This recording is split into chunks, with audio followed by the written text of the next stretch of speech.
I know there is no subsidies in Argentina and Africa as well.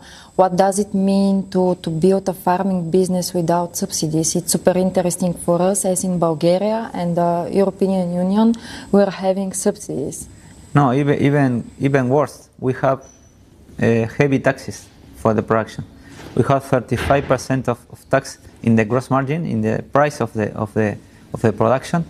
So that for us was a really problem in Argentina, because we have 4 years really good, and in 29 they start putting taxes.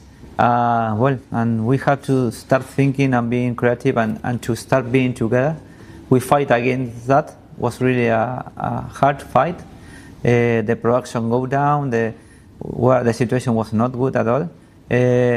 But believe me that this make us to be one step forward, because the society don't understand what we do with farmers. So when government says, "Hey, we are going to put taxes," nobody cares, because.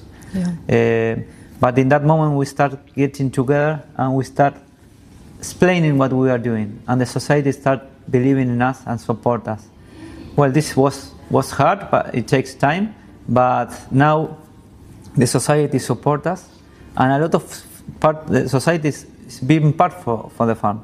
And then they understand that the farms help to be a better country. It's not against farmers. Farmers are not.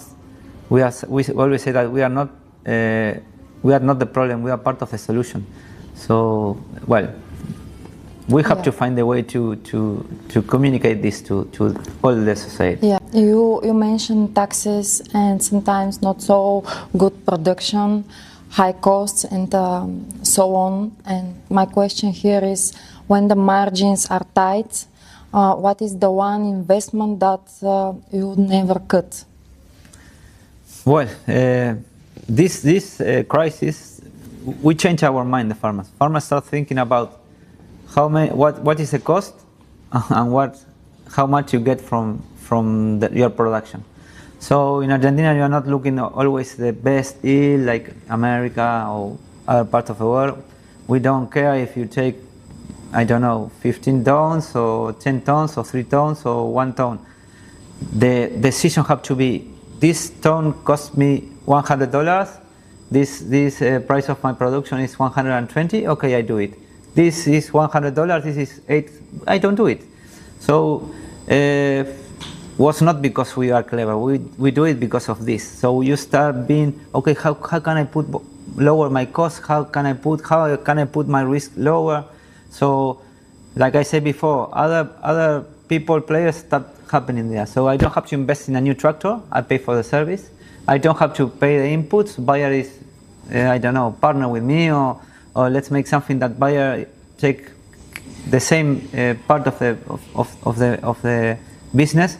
So now in Argentina you have that ecosystem. If it is profitability, the bank will help you. If they tie your margin, you start making some things to, okay, let's keep this here because, or find a way, like you say, now is a good time for cattle, for example. So a lot of farmers move to cattle.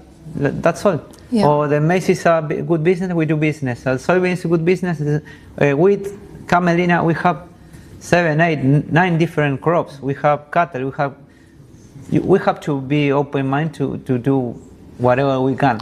And to secure your profitability, right? Definitely. It's not a matter of high yields, but secure profitability. We prefer sustainability. We don't prefer like this. We prefer to find a sustainability. Yeah. And talking about the local farmers here in Bulgaria, you had the opportunity to meet hundreds of them these days on our events. And if you could give one piece of advice to them today, what would it be? Well, you are getting near in a time that we already passed, when the government was against us and put a lot of taxes, and well, it's a big crisis. And the better way to suffer that crisis is to be together, to share information, to start, well, for sure, fighting for your rights, and But the most important is not to stop thinking of new techniques. Don't stop saying, "Oh, okay, you know, my grandfather do this, so it's okay." No. And there is where my company now is called Newman Bio. We are working on it. We need young people in the farm. We need young people. The new generation. They bring revolution, new ideas. They want to participate. They want to find a solution. So how you invite that guys? That is a big question. And definitely it's with technology. You will not bring a guy of 25 years old with old tractors and all the time suffering. And no, you have to show that farm is not anymore like that. You have to bring creative people to the party, no? What you share today with our farmers, with our guests, is that in 19th, the revolution, agricultural revolution, happened in Argentina. What's the reasons behind, and actually what happened there? Farmers stop being a farmer, start being a business guy. And definitely that crisis make them be really creative and finding solutions for the problems that appear, being more efficient, being more year by year, less cost for the same ton. So we start thinking about cost per ton, not cost per hectare or cost.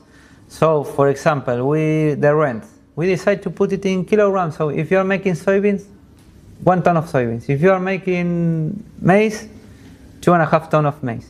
That is the rent of the land. The other part, okay, the people that put the machines, X percent. So at the end of the year, the farmer have to get the most, for sure, yield, the better that you can. Yeah. And all the costs are in what you produce.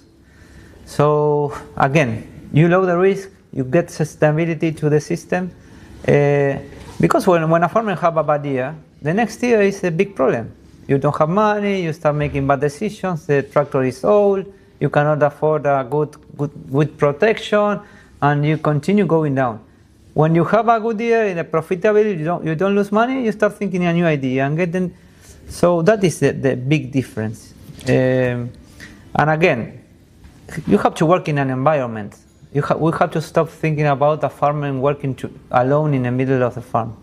The environment helps a lot. So you lower the risk, you give sustainability to the system. We are not part of the problem, we are part of the solution. Definitely we are part of the solution. Why? Because farmer want to take care about his soil. It's the best, the more capital he have. So we always say that a farmer have to be part of the solution. Bring no-till to the system, stabilize the carbon in the soils, you stop losing the carbon in the soils, and after a time you start winning carbon in the soil. So definitely we are sequestration carbon using no-till. And service crops and water management and a lot of new techniques that are happening. At the end of the day, we are looking for more money in the pocket, for sure. We have to. It's the way to be sustainability, because a guy that is in bankrupt will never take good decisions. But at the same time, we are taking care about the soils and the environment. So we have to communicate this to the city people, and definitely to the young people, because young people have the perception that farming is destroying the world. We have to invite them. Come, show, see, bring ideas. How we communicate? They communicate better than us. How we can do it better. And I am positive that bringing young people to a most nice way of living, not to be up in the tractor 24 hours. We have to look, you can do different things. Yeah.